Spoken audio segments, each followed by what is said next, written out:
Welcome to Jayanti Malli classes.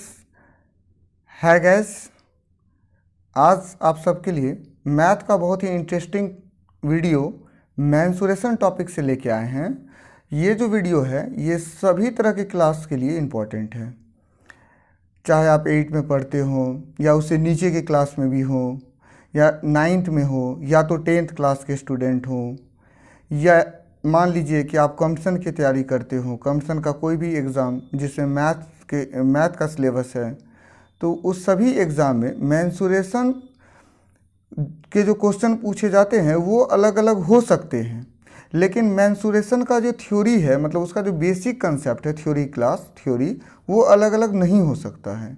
तो आज हम मेंसुरेशन थ्योरी पे काम करेंगे और मेंसुरेशन में जो थ्योरी यूज होता है, जो फार्मूला, जो कंसेप्ट यूज होता है, उस पर बात करेंगे। ठीक है ना? तो चलिए मेरे साथ शुरू कीजिए मेंसुरेशन को सीखने का काम। और आज हम शुरू कर रहे हैं मेंसुरेशन सीखने का काम। ठीक है ना? तो आइए और सीखने का मज़ा लेते हैं। ठीक है, तो शुरू करते हैं मेंसुरेशन से। और मेंसुरेशन जिसका हिंदी नाम है क्षेत्रमिति, ठीक है, इंग्लिश में बोलते हैं मेंसुरेशन। सॉरी, एक सेकेंड।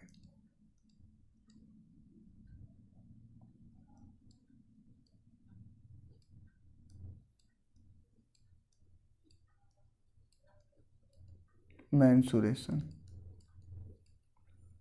जिसको बोलते हैं क्षेत्रमिति, क्या बोलते हैं?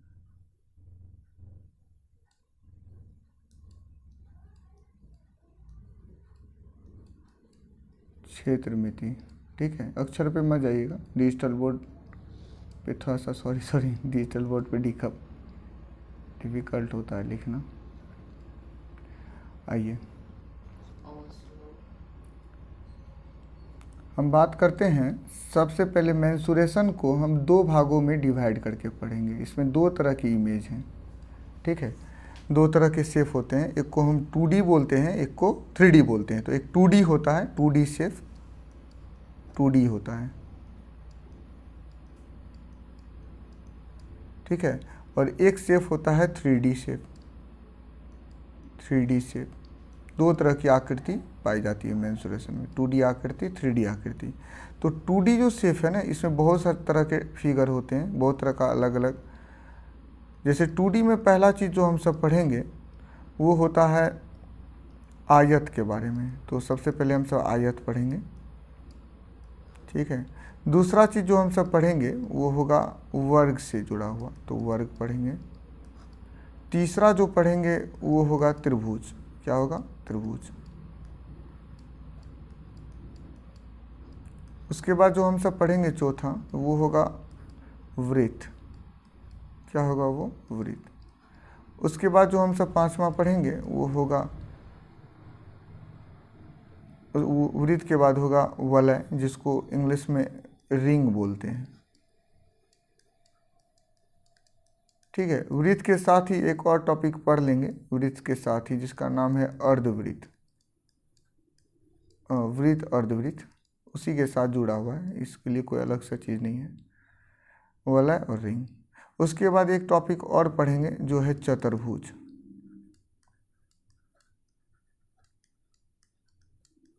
ये सारे टॉपिक हैं 2D से जुड़े हुए। अब हम 3D शेप पे बात करते हैं। 3D शेप में जो पहला टॉपिक हम पढ़ेंगे उसका नाम होगा घन, दूसरा घनाभ,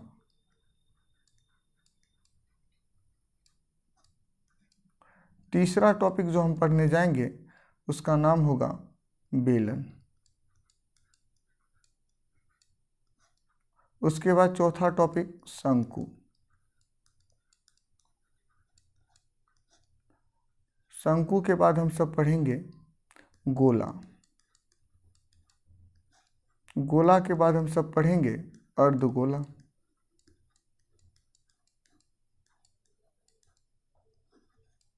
अर्धगोला के बाद हम सब पढ़ेंगे बाल्टी या छिन्नक। एक ही तरह का कंसेप्ट यूज है, छिन्नक। चलिए आइए, सबसे पहले हम आयत से शुरू करते हैं सीखना, ठीक है। तो सबसे पहले देखिए आयत क्या होता है।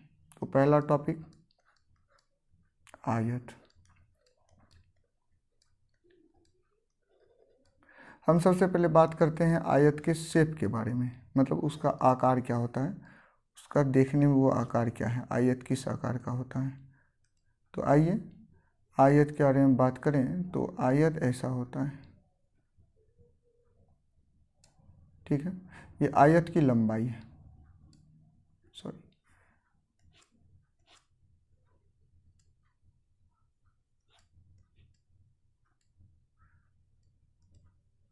ये आयत की लंबाई है जिसको L से लिखा जाता है। ये भी लंबाई है जिसको किस से लिखते हैं, L से। ये चौड़ाई है जिसको किस से लिखा जाता है, 20। और ये भी B है, ये भी चौड़ाई है, ठीक है। और ये सारा जो कोण होता है ये सब 90 डिग्री का होता है। आयत का डिफिनेशन अगर हमसे कोई पूछे तो हम बोलेंगे 4 भुजाओं से घिरी हुई बंद आकृति जिसके आमने सामने की भुजा की लंबाई बराबर होती है और वो समांतर भी होती है, क्या कहलाती है, आयत कहलाती है। और जिसके सभी अंतःकोण 90 डिग्री होते हैं, जिसके सभी अंतःकोण क्या होते हैं, 90 डिग्री। तो आयत वो है जिसके आमने सामने की भुजा की लंबाई क्या होती है, बराबर, और उसके सभी अंतःकोण होते हैं 90 डिग्री, क्या कहलाते हैं, ये आयत, ठीक है। ये देखिए ये आयत है, इस तरह का आयत होता है। अगर हम आयत के बारे में बात करें तो यहाँ पे बहुत सारे कंसेप्ट और बहुत सारे फार्मूले होते हैं। इसमें पहला फार्मूला है आयत से जुड़ा हुआ, वो है आयत का क्षेत्रफल। क्या है, आयत का क्षेत्रफल। तो आयत का क्षेत्रफल अगर बात करें क्या होता है, तो आयत का क्षेत्रफल होता है लंबाई गुना चौड़ाई, लंबाई गुना चौड़ाई, यही है आयत का क्षेत्रफल, ठीक है। दूसरा फार्मूला होता है यहाँ पे आयत का परिमाप। आयत का परिमाप, परिमाप का अर्थ होता है जिस आकृति का परिमाप पूछा जाता है उसके किनारे किनारे एक पूरा चक्कर लगाना ही परिमाप है। यहाँ से कोई आदमी चक्कर लगाना शुरू करे मान लीजिए, और इस पूरा किनारे किनारे पूरा एक चक्कर लगाए, तो वो उसका परिमाप तय करेगा। वो आदमी उसका क्या तय करेगा, परिमाप। मान लीजिए ये आदमी है और यहाँ से ये चक्कर लगा रहा है, पूरा इस तरह से इस पे चलते हुए, इसे चलते हुए, और एक पूरा चक्कर लगा देता है, तो वो आदमी क्या तय कर लेता है, परिमाप, ठीक है। इसी तरह से किनारे किनारे, तो वही चीज़ क्या कहलाता है, परिमाप, ठीक है। ऐसे इसको दिखाने का कोई जरूरी नहीं है, फिर भी हम आपको एक बार दिखा देते हैं। यही चीज़ कहलाता है परिमाप। एकदम इसी पे चलना है, इससे बाहर आप नहीं चल सकते हैं। ये जो चलिएगा ये कहलाएगा क्या, परिमाप। तो यहाँ पे आयत का परिमाप, जब हम परिमाप मतलब किनारे किनारे चलना, तो हम ना लंबाई चलेंगे 2 बार, चौड़ाई चलेंगे 2 बार, तो ये किनारे किनारे जो दूरी हम तय करते हैं इसी को जोड़ देना है, वही कहलाएगा परिमाप। तो आयत के परिमाप में हम 2 बार लंबाई चले हैं, 2 बार चौड़ाई, तो सबको जोड़ के लिखना है। तो फार्मूला बन जाता है 2 × लंबाई प्लस चौड़ाई। क्या बन जाता है, 2 ब्रैकेट में लंबाई प्लस चौड़ाई, ठीक है। यह है आयत का परिमाप। अब एक और कंसेप्ट यहाँ पे यूज होता है, वो है आयत का विकर्ण। पूछा जाता है आयत का विकर्ण क्या है। तो देखिए विकर्ण जो होता है आयत में 2 होते हैं, और दोनों विकर्ण क्या होते हैं, बराबर, दोनों विकर्ण होते हैं बराबर। ये जो है ना, ये आयत का विकर्ण है एक्चुअल में, ठीक है। अभी जो आकृति हम खींचे हैं वो आयत का विकर्ण है, सॉरी रुक जाइए। तो आयत का विकर्ण जो होता है वो एक्चुअल में, आयत में कितने विकर्ण होते हैं, 2, ठीक है ना। तो आयत का विकर्ण होता है वो ऐसी आकृति होती है, ठीक है। ये आयत का विकर्ण है। तो अब देखिए अगर विकर्ण को देखें तो यहाँ पे एक समकोण त्रिभुज बनता हुआ दिख रहा है ना। तो अगर विकर्ण को हम डायगोनल से लिखते हैं और उसको हम डी बोलते हैं, तो ये जो होता है ये डी होता है। डायगोनल की इंग्लिश डी है, तो इसको डी से लिखा जाता है।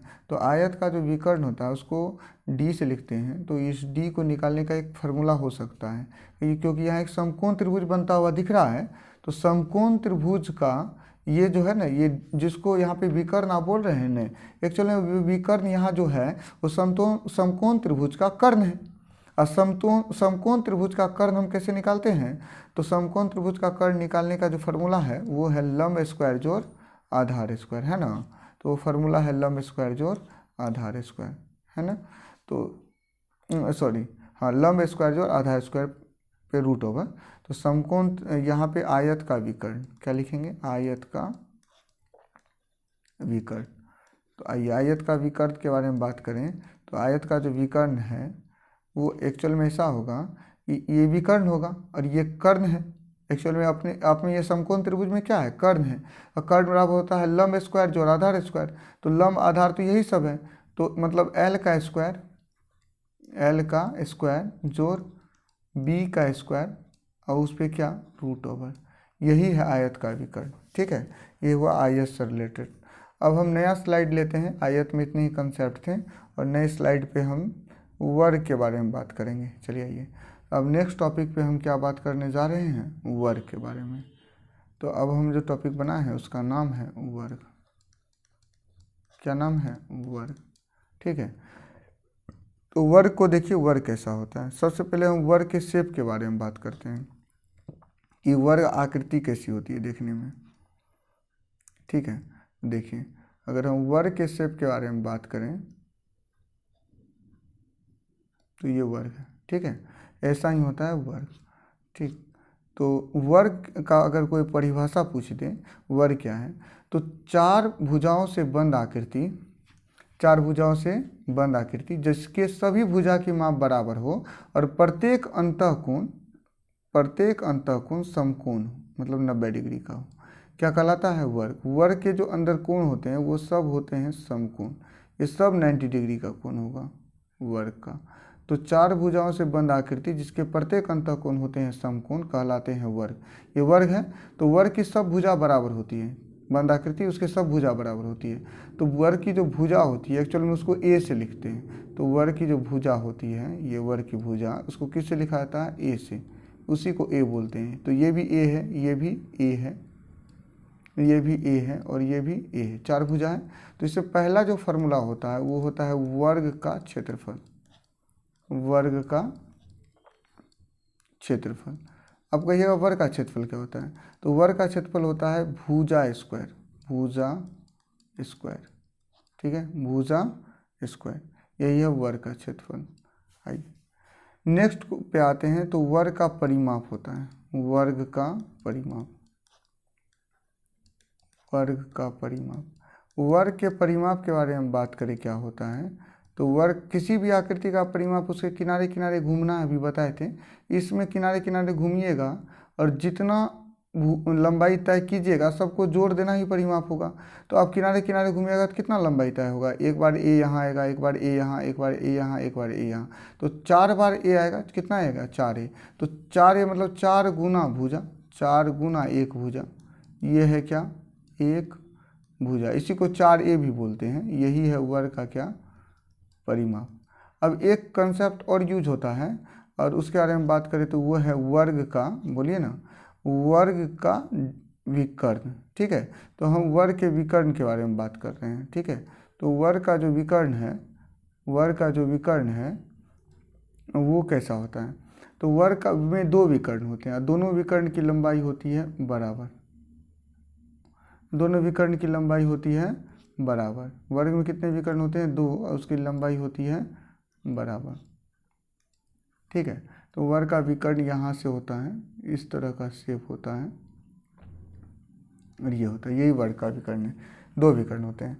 तो वर्ग के विकर्ण को हम क्या लिख सकते हैं? अगर हम वर्ग के विकर्ण को लिखना चाहें तो हम लिखेंगे, तीसरा जो फार्मूला है वो है वर्ग का विकर्ण। अच्छा, वर्ग का विकर्ण जो है उसका जो फार्मूला है वो हम बनाते हुए आपको दिखा देते हैं, समझा देते हैं। एक्चुअली यहाँ समकोण त्रिभुज बन रहा है, क्योंकि यहाँ का कोण 90 है तो समकोण बनेगा। समकोण त्रिभुज बन रहा है तो समकोण त्रिभुज का कर्ण ही वर्ग का विकर्ण है। इसी को डी बोलते हैं, इसी को कर्ण बोलते हैं। तो कर्ण निकालने का फार्मूला आता है लंब स्क्वायर जोड़ आधार स्क्वायर। तो लंब और आधार दोनों ए है, तो लंब का स्क्वायर मतलब इस ए का स्क्वायर, लंब का स्क्वायर जोड़ आधार का स्क्वायर। तो लंब का स्क्वायर मतलब ए का स्क्वायर, तो ए स्क्वायर कितना ए स्क्वायर हो जाएगा, 2a स्क्वायर हो जाएगा, 2a स्क्वायर, इस पर रूट हो जाएगा, होगा ना। तो स्क्वायर रूट को तो ख़त्म कर देगा, ए का रूट खत्म हो जाएगा, स्क्वायर रूट ए के रूट को ख़त्म कर देगा, लेकिन 2 पे रूट रह जाएगा, तो फार्मूला क्या बन जाएगा, √2a। और यही फार्मूला है वर्ग के विकर्ण का, तो क्या फार्मूला बना, √2a। और ए का अर्थ है भुजा, ए का अर्थ क्या है यहाँ भुजा, तो √2a, इसका फार्मूला बन जाएगा √2a, है ना। तो √2a इसका फार्मूला है। आइए नेक्स्ट कंसेप्ट पे बात करते हैं, ठीक है। वर्ग खत्म हो गया, ठीक है। अब हम बात करते हैं त्रिभुज के बारे में। किसके बारे में बात करते हैं, त्रिभुज। तो त्रिभुज जो है वो क्या है आप कहिएगा, तो त्रिभुज 3 भुजाओं से बनी हुई बंद आकृति है, मतलब जिसमें 3 भुजा हो और वो तीनों भुजा बंद हो, ठीक है। तो ऐसी आकृति हमेशा त्रिभुज होगी, बस 3 भुजा से बनी बंद आकृति ही त्रिभुज है। अब त्रिभुज कई तरह के हैं, भुजा के आधार पे 3 प्रकार के हैं, कोण के आधार पे 3 प्रकार के हैं, ठीक है। तो मुख्य रूप से हमको जो पढ़ना है वो समबाहु, समद्विबाहु और विषमबाहु त्रिभुज के बारे में भी पढ़ना है। तो त्रिभुज में हम पढ़ेंगे 3 तरह का कंसेप्ट, त्रिभुज 3 तरह के हैं। तो पहला जो त्रिभुज है उसका नाम है समबाहु त्रिभुज। क्या नाम है, समबाहु त्रिभुज, ठीक है। तो समबाहु त्रिभुज पढ़ेंगे त्रिभुज के अंदर। अभी समबाहु त्रिभुज जो होता है उसकी सभी भुजा बराबर होती है। समबाहु त्रिभुज क्या होता है, जिसकी सभी भुजा क्या होगी, बराबर। अगर आप उसके डायग्राम को देखना चाहें तो यू डायग्राम ऐसा होता है,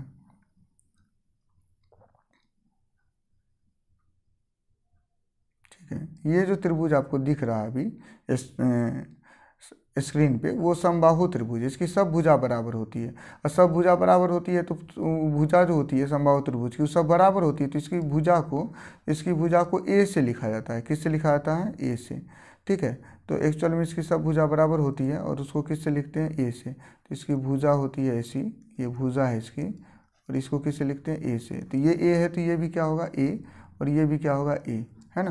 तो यहाँ पर पहला फार्मूला बनेगा समबाहु त्रिभुज में, वो बनेगा समबाहु त्रिभुज का क्षेत्रफल, ठीक है। सबसे पहले तो समबाहु त्रिभुज का जो क्षेत्रफल होता है, समबाहु त्रिभुज का क्षेत्रफल, समबाहु त्रिभुज का क्षेत्रफल, ठीक है, वो होता है, यह क्या होता है, तो वो होता है √3/4 भुजा स्क्वायर, √3/4 भुजा स्क्वायर, मतलब भुजा को ए से लिखते हैं तो ए स्क्वायर, √3/4 ए स्क्वायर, ठीक है। ये समबाहु त्रिभुज का क्षेत्रफल है। यह कैसे बना तो वो आगे की क्लास में सिखा देंगे, अभी हम फार्मूला लिख रहे हैं फिर बता देंगे, ठीक है। उसके बाद होता है समबाहु त्रिभुज का परिमाप, क्योंकि समबाहु त्रिभुज का परिमाप मतलब होता है किनारे किनारे घूम जाना, उसी को हम परिमाप बोलते हैं। तो समबाहु त्रिभुज का परिमाप, ठीक है, समबाहु त्रिभुज का परिमाप। अब बताइए किनारे किनारे घूमिएगा तो आपको ए कितना बार मिलेगा, 3 बार, है ना। तो आप क्या लिखिएगा, 3a, मतलब 3 गुना भुजा, इसी को बोलते हैं 3a, 3 गुना भुजा, समबाहु त्रिभुज का परिमाप हुआ। एक फार्मूला होता है समबाहु त्रिभुज की ऊंचाई। अच्छा, ऊंचाई जो होता है वो ऊंचाई कहाँ पे होती है समबाहु त्रिभुज की, तो आप एक बार डायग्राम को ध्यान से देखिए, आपको ऊंचाई समझ में आ जाएगा। ऊंचाई यहाँ से होती है, सॉरी, तो आप डायग्राम को थोड़ा ध्यान से देखिएगा सिर्फ, ये ऊंचाई है समबाहु त्रिभुज की, ठीक है। ये जो दिख रहा है आपको, ये एक्चुअल में क्या है, समबाहु त्रिभुज की ऊंचाई है, ठीक है। तो यही समबाहु त्रिभुज की ऊंचाई है। यहाँ का कोण 90 डिग्री होगा, ऊंचाई वही होगा जब कोण यहाँ का क्या होगा, 90 डिग्री। तो ये जो कोण होता है ये 90 डिग्री का होता है, ठीक है। और समबाहु त्रिभुज की ऊंचाई ये निकालना है। तो आप बताइए, यहाँ से जब इस पे लंब डालिएगा ना, तभी तो यहाँ का 90 का कोण बनेगा। 90 मतलब लंब है, ये ऊंचाई मतलब लंब होता है। तो ये जो भुजा है ना ए, ये आधी हो जाएगी। एक्चुअली ये भुजा ए नहीं, अब क्या हो जाएगी, a/2 हो जाएगी, और ये भुजा भी a/2 हो जाएगी। तो एक भुजा है ए और एक भुजा है a/2, एक भुजा है यहाँ ए और ये कितना है, a/2 हो गई है।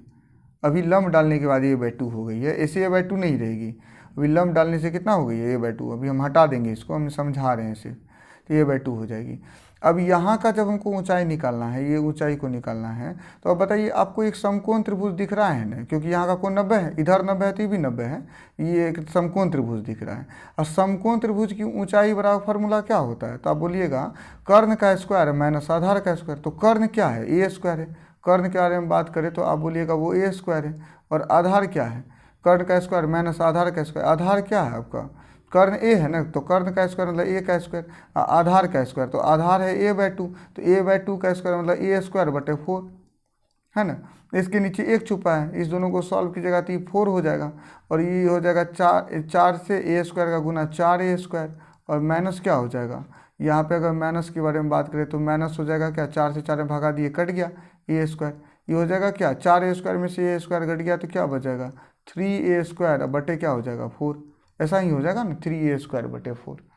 ठीक है, तो 3a²/4 ही समबाहु त्रिभुज की ऊंचाई है। तो समबाहु त्रिभुज की ऊंचाई क्या होती है 3a²/4।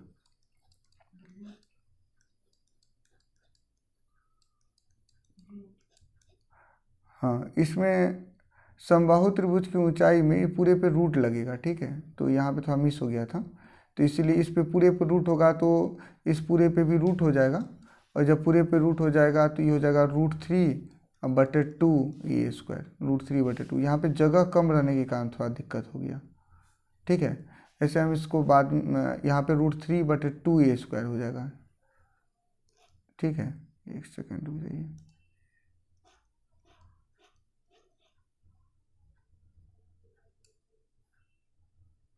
ये हो जाएगा √3/2a², इसको भी हटा ही देते हैं।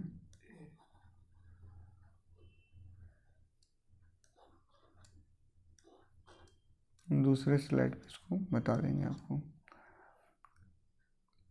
ठीक है, तो यहाँ पे समबाहु त्रिभुज का जो निकलेगा वो ऐसे निकलेगा, यहाँ पे एक बार निकाल के दिखा देते हैं। ठीक है, वो एक्चुअल में ऐसा हो गया, यह है देखिए समबाहु त्रिभुज में ऊंचाई निकालना है, ये h है, तो h बराबर हो जाएगा, h निकालेंगे तो इसका स्क्वायर करेंगे ना, कर्ण का स्क्वायर, कर्ण तो a है तो a का स्क्वायर हो जाएगा, अब माइनस क्या हो जाएगा आधार का स्क्वायर, आधार है a/2 का स्क्वायर, तो a/2 का स्क्वायर मतलब a² बटे क्या हो जाएगा 4।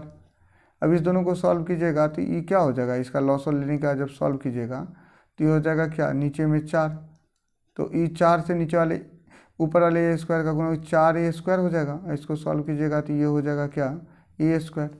अभी दोनों घट के कितना आ जाएगा, ये हो जाएगा 3a², 4a² में से, लेकिन इस पूरे पे रूट भी होगा तो इस पूरे पे रूट लगाते जाइएगा, ये हो जाएगा क्या √3a², अब बटे क्या हो जाएगा 4।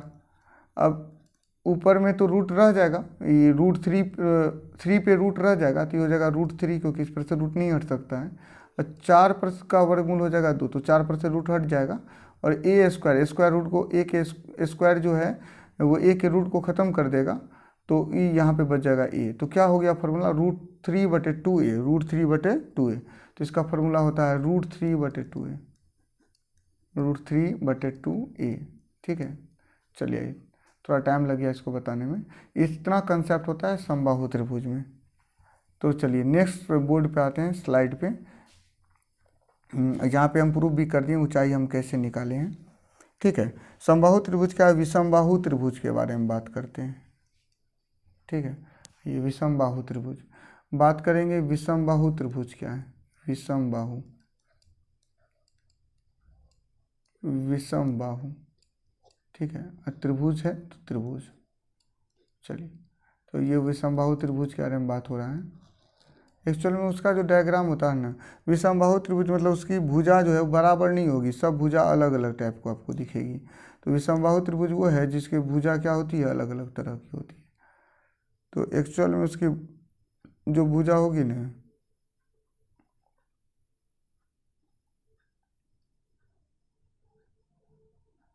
ठीक है, थोड़ा सा आपको लग रहा होगा, फील आ रहा है विषमबाहु त्रिभुज जैसा, मान लीजिए है। ठीक है, तो ये विषमबाहु त्रिभुज है, इसकी भुजा अलग अलग होगी, इसकी भुजा की माप, तीनों भुजा की माप अलग अलग होगी। ठीक है, हम बात करते हैं सबसे पहले इसमें जो फार्मूला बनेगा, तो इसका जो पहला फार्मूला होगा वो होगा विषमबाहु त्रिभुज का परिमाप।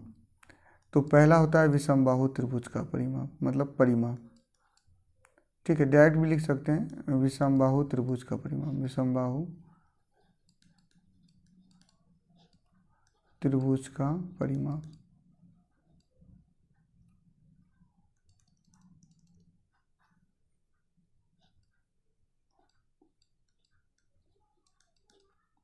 क्या होता है विषमबाहु त्रिभुज का परिमाप?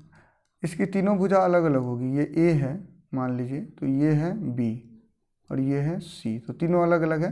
तीनों भुजा का जोड़ मतलब ए प्लस बी प्लस सी, तो ए प्लस बी प्लस सी, या ऐसे बोलें लैंग्वेज में तो तीनों भुजाओं का जोड़। ठीक है, यही है विषमबाहु त्रिभुज का परिमाप। इसमें जो दूसरा कंसेप्ट होगा वो होगा, ठीक है, ये दूसरा नंबर था, ये रोमन में 2 नंबर हो गया और ये एक्चुअल में दूसरा नंबर है। ठीक है, इसमें दूसरा कंसेप्ट जो होगा वो होगा विषमबाहु त्रिभुज का जो क्षेत्रफल निकालते हैं वो हीरोंसु से निकलता है। ठीक है, तो हीरोंसु से क्षेत्रफल निकालने समय अर्ध परिमाप का भी यूज होता है। तो हमने विषमबाहु त्रिभुज का अर्ध परिमाप लिख रहे हैं, विषमबाहु त्रिभुज का अर्ध परिमाप। अर्ध परिमाप परिमाप का आधा होता है, परिमाप का क्या होता है? आधा। तो अर्ध परिमाप परिमाप का आधा होता है। एक्चुअली इसका जो फॉर्मूला हो यहाँ लिख देते हैं। ए अर्ध परिमाप को 2s से भी लिखते हैं, अर्ध परिमाप को s से लिखते हैं सॉरी, और परिमाप को 2s से लिखते हैं। परिमाप को किससे लिखते हैं? 2s से। तो अर्ध परिमाप s होता है और परिमाप जो होता है एक्चुअल में उसको 2s से भी लिखा जाता है। ठीक है, तो इसका जो फॉर्मूला होगा वो होगा a प्लस बी प्लस सी बटे 2। ठीक है, ये तीसरे फार्मूले पे आते हैं, वो होगा विषमबाहु त्रिभुज का क्षेत्रफल। ठीक है, क्षेत्रफल विषमबाहु त्रिभुज का क्षेत्रफल, सॉरी एक सेकंड रुक जाइए, सिर्फ क्षेत्रफल लिख देते हैं, फार्मूला बड़ा है। ये क्षेत्रफल ही किसका है? विषमबाहु त्रिभुज का। तो हम क्षेत्रफल के बारे में बात कर रहे हैं, तो फार्मूला होगा हीरोन सूत्र का फार्मूला यूज होता है, तो S into S minus A into S minus B, S क्या है? अर्ध परिमाप, इंटू एस माइनस सी, और इस पूरे पे क्या? Root over. ठीक है, यही फार्मूला यूज होता है। तो यहाँ पे हो गया विषमबाहु। अब आते हैं नेक्स्ट पे, और जो है समबाहु त्रिभुज। तो आइए समबाहु त्रिभुज, समबाहु त्रिभुज के बारे में पढ़ रहे हैं। समबाहु तो समद्विबाहु, समबाहु पढ़ चुके हैं, क्या पढ़ेंगे? समद्विबाहु त्रिभुज। ठीक है, अगर हम समद्विबाहु त्रिभुज के बारे में बात करें, तो अगर परिभाषा पूछा जाए तो ऐसा परिभाषा है कि जिस त्रिभुज की कोई दो भुजा की माप बराबर होगी वो त्रिभुज कहलाएगा समद्विबाहु त्रिभुज। समद्विबाहु त्रिभुज की हमेशा दो भुजा की माप क्या होती है? बराबर होती है। ठीक है ना, तो आइए देखिए कैसा होता है समद्विबाहु त्रिभुज। इसकी दो भुजा की माप बराबर होगी।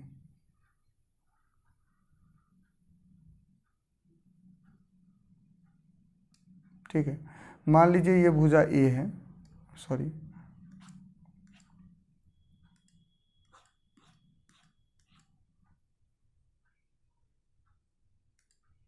ठीक है, ये ए है तो ये भी ए होगा, दोनों भुजा की माप बराबर होगी। और ये अलग तरह की भुजा होगी, ये बी होगी तो अलग हो गई ना, तो इस तरह की भुजा होगी, मतलब दो भुजा की माप बराबर होगी, तीसरी अलग होगी। ठीक है, तो समद्विबाहु त्रिभुज जो होगा उसमें पहला फार्मूला निकलेगा कि समद्विबाहु त्रिभुज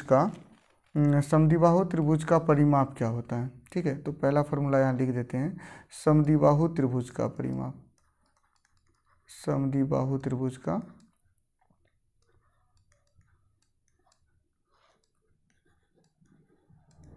अच्छा पूरा नहीं भी लिखते तो आसान हो जाता, डायरेक्ट परिमाप भी लिख सकते थे।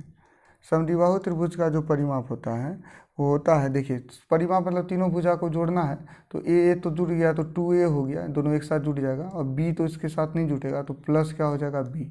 यही परिमाप होता है समद्विबाहु त्रिभुज का। अब बात करते हैं हम दूसरे कंसेप्ट पे और दूसरा फार्मूला पे। जो दूसरा फार्मूला है वो एक्चुअल में है समद्विबाहु त्रिभुज का क्षेत्रफल। ठीक है, तो समद्विबाहु त्रिभुज का क्षेत्रफल क्या होता है? अगर हम समद्विबाहु त्रिभुज के क्षेत्रफल के बारे में बात करें, सीधा लिखते हैं क्षेत्रफल, तो वो जो क्षेत्रफल होगा वो होगा एस माइनस ए, ठीक है, और रूट अंदर S into S minus B. यही क्षेत्रफल है किसका, समद्विबाहु त्रिभुज का। ठीक है, आइए तीसरा फार्मूला हम ऊंचाई पे बात करते हैं। किसकी ऊंचाई, समद्विबाहु त्रिभुज की ऊंचाई। ठीक है, हम ऊंचाई लिख रहे हैं किसकी, समद्विबाहु त्रिभुज की ऊंचाई, जिसको h बोलते हैं। ठीक है, अगर डायग्राम में देखने के लिए बात हो ऊंचाई कैसा होगा, तो ऊंचाई देखने में ऐसा होता है, देखिए गौर से।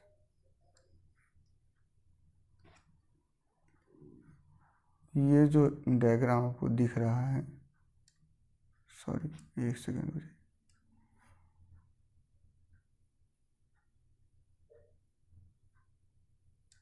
ये ऊंचाई है, ये क्या है, ऊंचाई, इस चीज़ को हाइट बोलते हैं। और ये जो होता है इसको निकालने का, ये ऊंचाई जब होगा तो यहाँ का कोण कितना होगा, 90 डिग्री। ये कोण होगा एक अपने आप में 90 डिग्री, तो यहाँ पे 90 का कोण बनेगा। और ये जो समद्विबाहु त्रिभुज की ऊंचाई है, इसका जो फार्मूला है वो आप निकाल सकते हैं ऐसे ही, जैसे इस पर डाले तो ये हो गया b/2, फिर पाइथागोरस फॉर्मूला से निकाल लीजिए ऊंचाई, जैसे वहाँ निकाले थे। तो फार्मूला निकल के जो आएगा वो आपको लिख देते हैं। वो क्या होगा, 4a² माइनस b² / 2। ठीक है, यह है समद्विबाहु त्रिभुज की ऊंचाई। ठीक है, चलिए आइए, क्योंकि b/2 हो जाएगा, आधा हो जाएगा, फिर ये है, ये भुजा निकाल ही सकते हैं, ऊंचाई हो गई, समकोण त्रिभुज की ऊंचाई है। ये एक समकोण त्रिभुज है क्योंकि यहाँ का कोण 90 है। नेक्स्ट पे आते हैं, त्रिभुज खत्म हो गया, नेक्स्ट टॉपिक पे आएंगे। त्रिभुज के बाद जो टॉपिक पढ़ना था उसका नाम था, आयत पढ़ चुके थे, वर्ग पढ़ चुके थे, और चतुर्भुज पढ़ना है। ठीक है, तो चतुर्भुज 3 तरह का होता है। चतुर्भुज भी कितने तरह के होते हैं, 3 तरह के। तो अब जो टॉपिक पढ़ रहे हैं उसका नाम है चतुर्भुज। ठीक है, चतुर्भुज, चतुर्भुज कितने तरह के होते हैं, जिस चतुर्भुज 3 तरह के होते हैं। ठीक है, तो चतुर्भुज के टाइप को हम 3 में डिवाइड करेंगे। तो पहला जो चतुर्भुज है उसी का नाम है समांतर चतुर्भुज। समांतर चतुर्भुज, तो आपके दिमाग में आ रहा होगा समांतर चतुर्भुज का परिभाषा क्या है, ये भी बता दीजिए। सुनिए, ध्यान से सुनिएगा। समांतर चतुर्भुज वो है जिसके आमने सामने की भुजा की माप बराबर और समांतर होती है। जिसके आमने सामने की भुजा की माप बराबर और क्या होती है, समांतर होती है, वो चतुर्भुज कहलाती है समांतर चतुर्भुज। ठीक है, तो आइए, समांतर चतुर्भुज देखने में कैसा होता है, आप बोलिएगा देखने में कैसा होता है, एक बार वो भी बना दीजिए। ठीक है, तो हम बात करते हैं समांतर चतुर्भुज के बारे में। ठीक है, तो समांतर चतुर्भुज देखने में कैसा होता है, तो समांतर चतुर्भुज के बारे में बात करें तो इसकी जो एक भुजा है वो ऐसी होगी, फिर दूसरी भुजा ऐसी होगी, ये भुजा ऐसी होगी, सॉरी, और ये भुजा ऐसी होगी।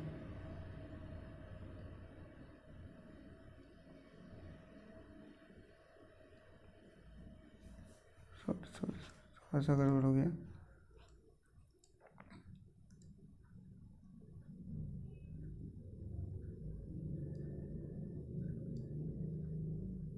चलिए, ऐसा होता है समांतर चतुर्भुज।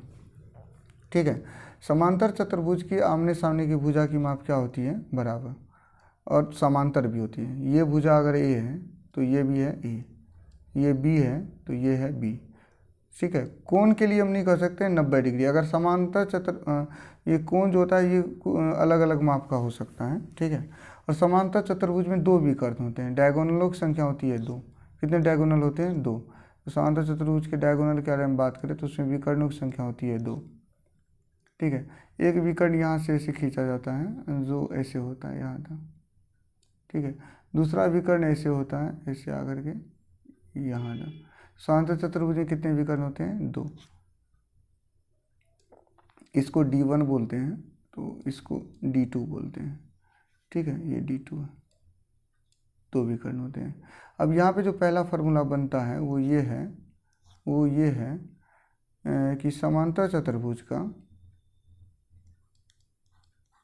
समांतर चतुर्भुज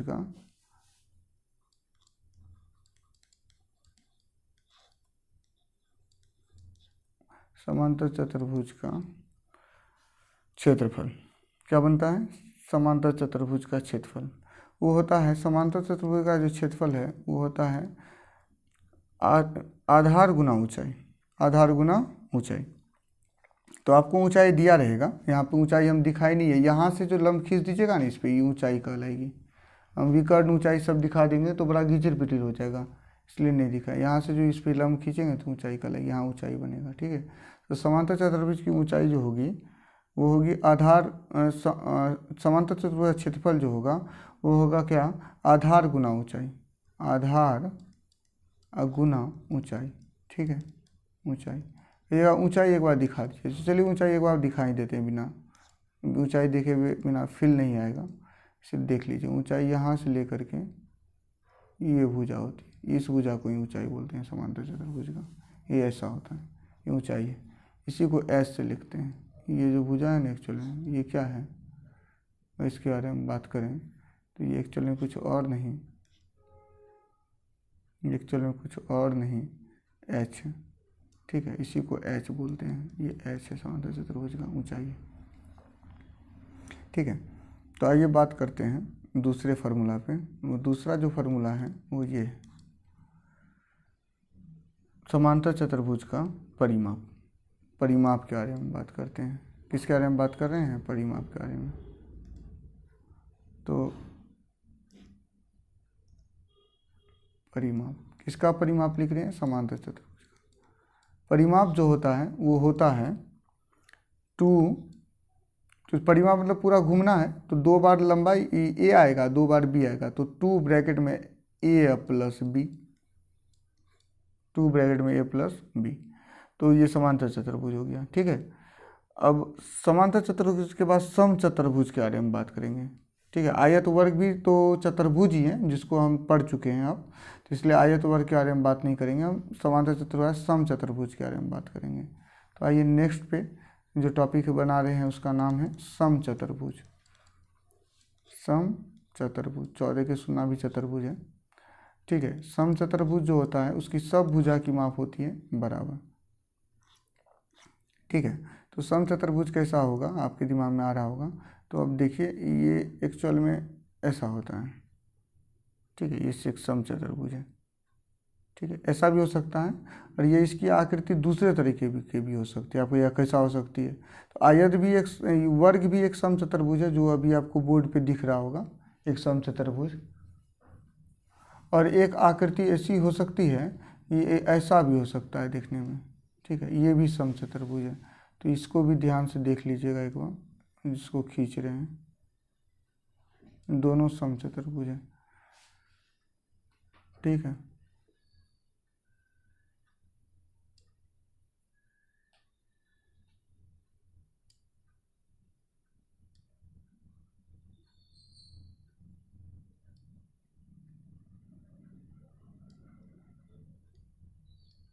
चलिए ये भी आकृति क्या है, सम चतुर्भुज, दोनों सम चतुर्भुज है।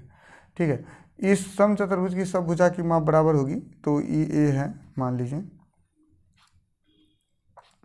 सब भुजा बराबर होती है, तो ये ए है, तो ये भी ए होगा, ये भी ए होगा, और ये भी ए होगा। ठीक है, ये ए है तो ये भी ए होगा, ये भी ए होगा, और ये भी ए होगा। अगर सम चतुर्भुज के अंदर के कोण 90 डिग्री हो गए ना तो वो वर्ग हो जाता है, याद रखिएगा। सम चतुर्भुज का अंदर का कोण अगर 90 डिग्री है तो वह वर्ग है। अगर उसका अंदर का कोण 90 डिग्री नहीं है तो वो सम चतुर्भुज है, केवल सम चतुर्भुज है, वर्ग नहीं है। ठीक है, ये कंसेप्ट पूछा जाता है एग्जाम में, इसलिए आपको बता दिए। यहाँ पर जो इसमें विकर्ण होते हैं ना, वो 2 विकर्ण होते हैं, और सम चतुर्भुज के जो दोनों विकर्ण होते हैं ना वो ऐसा होता है। तो उसको एक बार विकर्ण को भी दिखा दें। कंसेप्ट बेस्ड टॉपिक है पूरा ये, इसीलिए टाइम लेगा। ठीक है, सीखिएगा तो टाइम लेगा, और विदाउट सीखे हुए समझिएगा ऐसे ही फार्मूला जिसे रट करके तो कोई टाइम नहीं लेगा। लेकिन सीखिए ना, मज़ा लीजिए मेंसुरेशन का, तो इससे मज़ा है।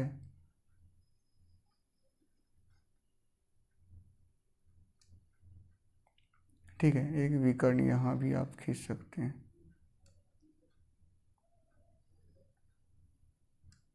चलिए ये विकर्ण है, तो ये जो विकर्ण होता है एक्चुअल में आप कहिएगा क्या, तो विकर्ण जो होता है इसको D1 D2 से लिखते हैं, 2 विकर्ण है। ये विकर्ण इक्वल पार्ट में डिवाइडेड हो जाते हैं, मतलब ये जितने बड़े होते हैं यहाँ से यहाँ तक का पार्ट उतना ही बड़ा ये होता है, और ये जितने बड़े होते हैं ना उतना ही बड़ा कौन होता है, ये होता है। तो इस समचतुर्भुज के बिना समद्विभाजित होते हैं बराबर भागों में, ये जितने बड़े हो जाते हैं उतने ही बड़े ये होते हैं। ठीक है, चलिए ऐसा होता है। तो आपको वो चीज़ समझ में आई होगी। और यहाँ का कोण 90 डिग्री होता है। जहाँ पे समचतुर्भुज विकर्ण समद्विभाजित होते हैं ना, जहाँ पे विकर्ण प्रतिच्छेदी होते हैं, दोनों विकर्ण कटते हैं एक दूसरे को, वहाँ का कोण कितना हो जाता है, 90। तो यहाँ पे बना कोण 90 डिग्री होगा। और यहाँ पे भी जो कोण बनता है ना वो एक्चुअल में हमेशा कितने डिग्री का होता है, 90 डिग्री का। तो यहाँ पर अब कुछ कंसेप्ट फार्मूला आ गया, अब उसको भी सीख लीजिए। ठीक है, कहिएगा क्या है फार्मूला, तो आइए। तो पहला फार्मूला है वो है समचतुर्भुज का क्षेत्रफल। समचतुर्भुज का क्षेत्रफल यह क्या होता है, तो देखिए समचतुर्भुज का क्षेत्रफल होता है 1/2 गुना d1 गुना d2, मतलब पहला विकर्ण गुना दूसरा विकर्ण। ये अगर d1 है, इसको अगर d1 कहें तो ये जो पार्ट है ना दूसरा, ठीक है, ये d2 है। ये d1 है तो ये क्या है, d2 है, इसको d2 कहेंगे।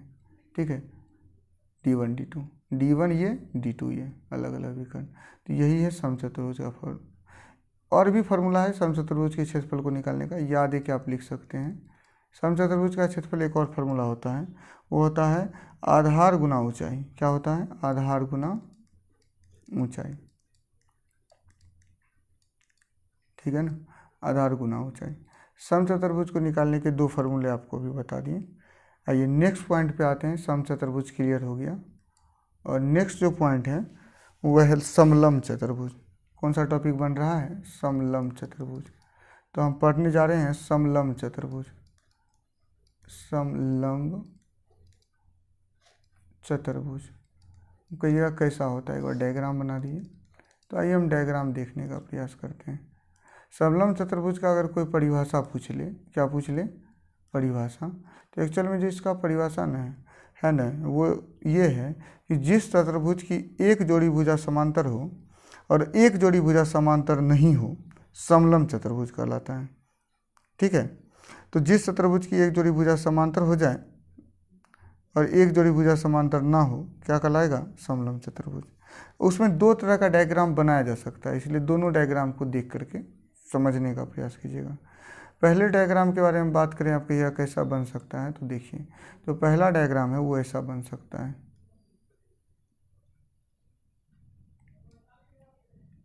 ठीक है, तो ये जो डायग्राम अभी बना रहे हैं वो पहले नंबर का है, और ये ऐसा बन सकता है।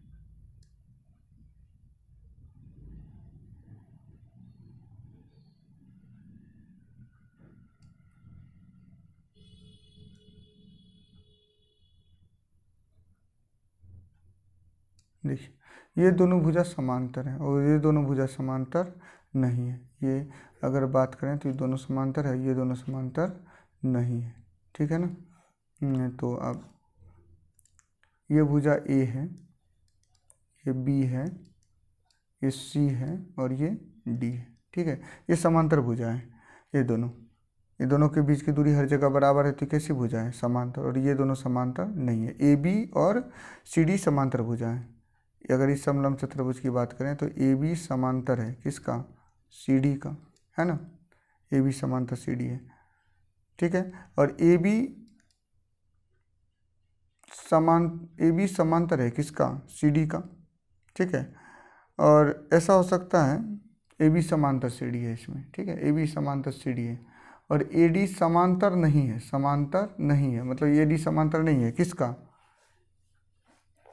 ए डी बराबर भी नहीं है और किसका, बी सी का। तो ए बी, एक सेकंड हो जाइए, तो ये भी समलंब चतुर्भुज है। एक और आकृति बनाई जा सकती है समलंब चतुर्भुज की, और वो ऐसी होगी, या वो कैसी होगी, तो वो ऐसी होगी।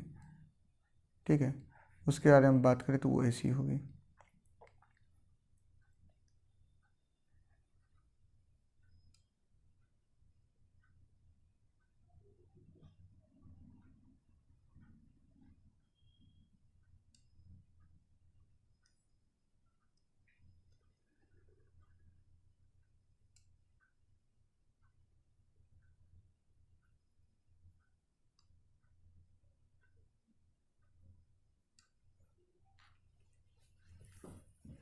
चलिए आइए, इस तरह का होगा। ये दोनों डायग्राम समलंब का ही है, ठीक है। ये जो कोण है ना, ये कितने डिग्री का होगा, 90 डिग्री। तो यहाँ समकोण बनेगा और ये 90 डिग्री का होगा, ठीक है ना। चलिए आइए, अगर हम इसके बारे में बात करें तो हम ये बता सकते हैं कि ये ए है तो ये बी है और ये सी है तो ये डी है, ठीक है। यहाँ भी ए बी समांतर है किसका, सी डी का। ए बी समांतर है किसका, सी डी का। एक जोड़ी भुजा समांतर है, एक जोड़ी समांतर नहीं है। लेकिन आप एक चीज़ देखें कि यहाँ पे बी कोण 90 है लेकिन इसमें कोण 90 नहीं है, इसलिए यही डिफरेंस है दोनों के समलंब में। लेकिन दोनों समलंब है। क्यों समलंब है, क्योंकि समलंब चतुर्भुज का डिफिनेशन है कि उसमें एक जोड़ी भुजा समांतर होगी, एक जोड़ी भुजा समांतर नहीं होगी, ठीक है। तो अब हम ना बिना टाइम बर्बाद किए इसका फार्मूला लिखते हैं। और समलंब चतुर्भुज का जो फार्मूला है, क्षेत्रफल कैसे निकाला जाता है। तो समलंब चतुर्भुज का क्षेत्रफल मतलब क्षेत्रफल निकालने का सूत्र, क्या निकालने का सूत्र, क्षेत्रफल। तो क्षेत्रफल निकालने का जो फार्मूला है वो है 1/2 गुना समांतर भुजाओं का योग, समांतर भुजाओं का योग, भुजाओं का योग, योग गुना ऊंचाई। गुना होता है ऊंचाई, यहाँ लिख देते हैं ऊंचाई, ठीक है। यही है फार्मूला, 1/2 गुना समांतर भुजाओं का योग गुना ऊंचाई। अगर बात करें ऊंचाई कहाँ पे है तो वो दिखा दीजिए, आपके दिमाग में आ रहा होगा। ध्यान से देखिएगा, हम आपको ऊंचाई दिखाने का प्रयास कर रहे हैं, ठीक है। हम सबसे पहले इसमें बात करें तो ऊंचाई कहाँ पे होगी। तो ऊंचाई के बारे में बात करें तो ऊंचाई होगी यहाँ,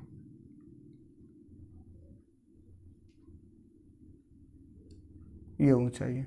और ये क्या है, ये भी ऊंचाई है। यहाँ पर कोण कितना है, 90 डिग्री।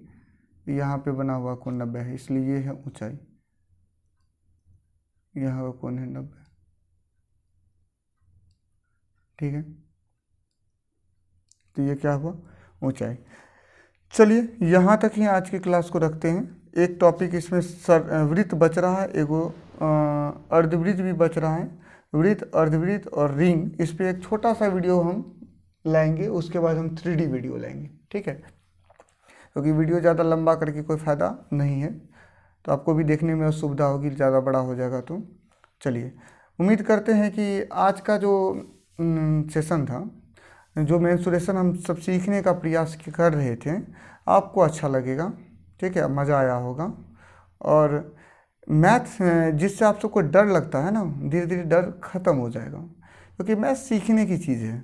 तो एंजॉय कीजिए मैथ के साथ, और चैनल को सब्सक्राइब करना ना भूलिए, और वीडियो को शेयर करना भी ना भूलिए। और इस तरह से मैथ से अपने आप को जोड़ने का प्रयास कीजिए।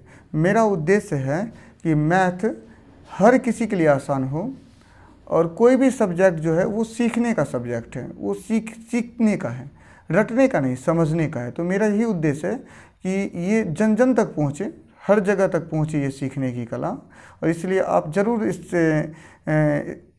इस वीडियो को ज़रूर शेयर कीजिए, ज़्यादा से ज़्यादा शेयर कीजिए। चलिए, नेक्स्ट क्लास में फिर मिलेंगे इससे आगे।